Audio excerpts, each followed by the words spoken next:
BJP और RSS नफरत की बाजार, कांग्रेस मोहब्बत की दुकान उसी नफरत की बाजार में। तो नरेंद्र मोदी जी अपने संगठन को समझ लिए, नफरत, हिंसा और डर जो आरएसएस और बीजेपी के लोग फैलाते हैं, उसको नरेंद्र मोदी जी समझ गए। मगर कांग्रेस पार्टी को, कांग्रेस की सोच को, कांग्रेस की विचारधारा को नरेंद्र मोदी नहीं समझ पाए, क्योंकि इस देश से मोहब्बत को कोई भी नहीं मिटा सकता। ये हजारों साल से कोशिश कर रहे हैं। भाइयों और बहनों, ये लड़ाई नई नहीं है। ये मत सोचिए कि कांग्रेस पार्टी और बीजेपी के बीच में लड़ाई चल रही है ना। ये इस धरती पर हजारों सालों से यही लड़ाई चल रही है। वो नफरत फैलाते हैं, हम मोहब्बत फैलाते हैं। वो हिंसा करते हैं, वो हिंसा फैलाते हैं, हम अहिंसा फैलाते हैं। वो डरते हैं, हम नहीं डरते हैं।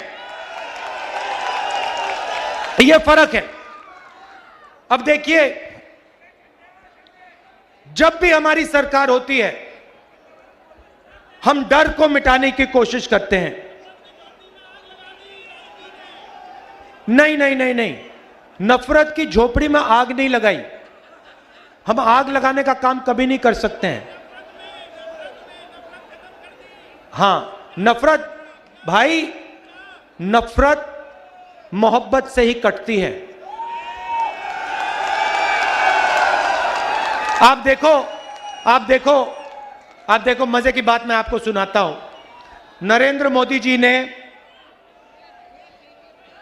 हजारों करोड़, सुनो सुनो, देखो, मैं तपस्या और मोहब्बत की बात आपको समझा देता हूं, बता देता हूं, और आप सब इसको समझोगे। नरेंद्र मोदी जी ने 6, 7, 8 साल हजारों करोड़ रुपए मुझे और कांग्रेस पार्टी को बदनाम करने में लगा दिए। मैंने एक शब्द नहीं बोला। जितने भी उन्होंने मेरे बारे में झूठ बोला, मैंने एक शब्द नहीं बोला, मैंने कभी जवाब नहीं दिया, मैं चुप रहा। आपने देखा होगा, मेरे बारे में जो भी कहते थे, मैंने कभी नहीं कहा, मैंने अपने आप को बचाने की कभी कोशिश नहीं की। मैंने कभी नहीं कहा ये गलत बोल रहे हैं मेरे बारे में। आप देख लो, मीडिया देख लो, 8 साल मैंने एक शब्द नहीं बोला। और फिर एक महीने में इनके हजारों करोड़ रुपए को जला दिया मैंने। क्यों? क्योंकि पूरे देश को दिखा कि इस व्यक्ति के दिल में, इस देश के लिए, इस तिरंगे के लिए, किसानों के लिए, मजदूरों के लिए सिर्फ मोहब्बत है और कुछ है ही नहीं। उन्होंने पहले कहा कि यह यात्रा 2-3 दिन चलेगी। हम कन्याकुमारी से निकले, मैंने कहा, प्रेस के मित्रों कहा, मगर ये मित्रों का काम नहीं करते हमारे साथ।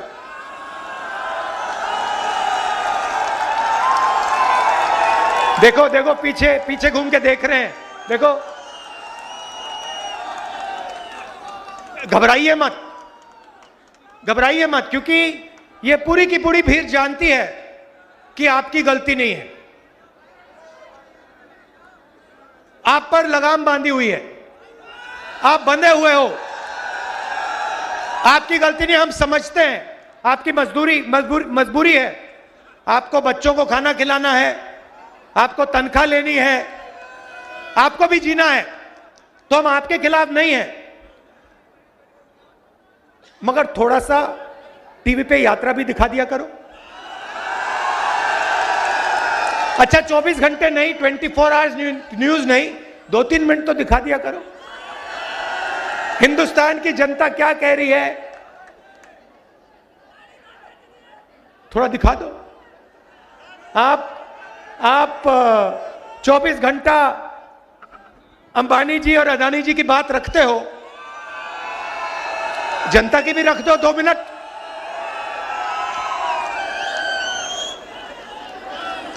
तो कहा 3 दिन चलेगी यात्रा, 3 दिन नहीं, ठहर जाओ, 3 दिन चलेगी। फिर हम केरला आए, सुनो सुनो सुनो सुनो, फिर हम केरला आए।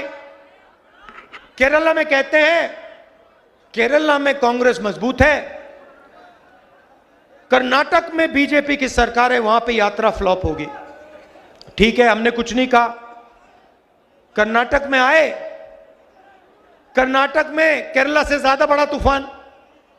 फिर कहते हैं नहीं नहीं नहीं, कर्नाटका में चल गई, तेलंगाना में मुश्किल आएगी, तेलंगाना में फिर से वैसा ही तूफान। फिर कहते हैं हां ठीक है, साउथ में चल गई, महाराष्ट्र में नहीं चलेगी।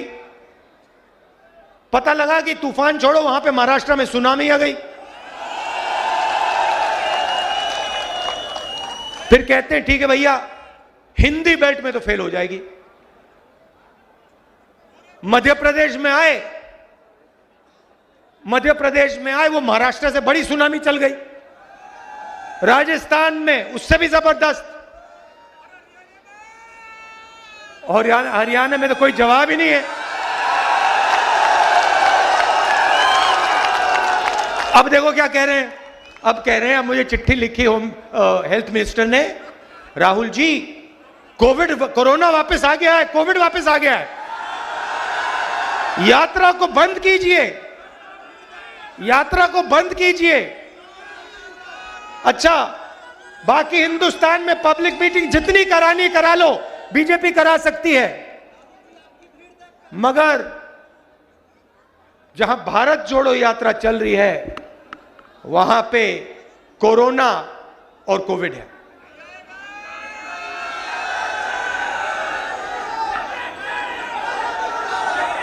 ये देखिए, ये कांग्रेस पार्टी की, हुड्डा जी ने कहा आने वाला समय कांग्रेस पार्टी का है। मैं उसको थोड़ा बदलना चाहता हूं। ये जो कांग्रेस पार्टी है, ये आपका औजार है, ये आपका हथियार है। किसका? किसानों का, मजदूरों का, छोटे व्यापारियों का, युवाओं का, ये उनका हथियार है। तो आने वाला समय कांग्रेस पार्टी का नहीं होगा, आने वाला समय हरियाणा की जनता का, किसान का, मजदूर का होगा। जरूर कांग्रेस पार्टी आपके साथ खड़ी होगी, मगर समय कांग्रेस पार्टी का नहीं, आपका होगा। 3000 किलोमीटर भाइयों और बहनों में चला हूं, बारिश में, गर्मी में, सर्दी में, हजारों लोगों से बात की है, किसानों से, मजदूरों से, युवाओं से। युवाओं से पूछता हूं क्या पढ़ा तुमने, कहते हैं इंजीनियरिंग की, कोई कहता है डॉक्टर बनना चाहता हूं, कोई कहता है मैंने आईएएस की तैयारी की। फिर मैं पूछता हूं इंजीनियर बनना था, अब क्या कर रहे हो? कहते हैं पकोड़े तल रहे हैं, पकोड़े तल रहे हैं, मिर्ची के पकोड़े, प्याज के पकोड़े। उबर गाड़ी चला रहे हैं, मजदूरी कर रहे हैं, और जो मजदूरी उबर नहीं चला रहे हैं, मजदूरी नहीं कर रहे हैं, वो कहते हैं हम तो बेरोजगार हैं।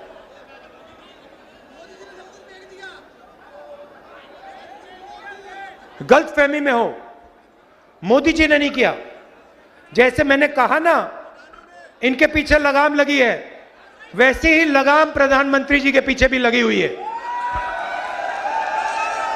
सरकार नरेंद्र मोदी की नहीं है, गलतफहमी में मत रहिए। नरेंद्र मोदी जी की सरकार नहीं है, अदानी और अंबानी की सरकार है। आप किसी भी छोटे व्यापारी से पूछ लो, वो आपको बता देगा नोटबंदी क्यों की गई, गलत जीएसटी क्यों लागू की गई। छोटे व्यापारियों को, स्मॉल और मीडियम बिजनेस चलाने वालों को खत्म करने के लिए नोटबंदी और जीएसटी लागू की गई। और यहां पे आपको फरीदाबाद में सबसे बेहतर मालूम है,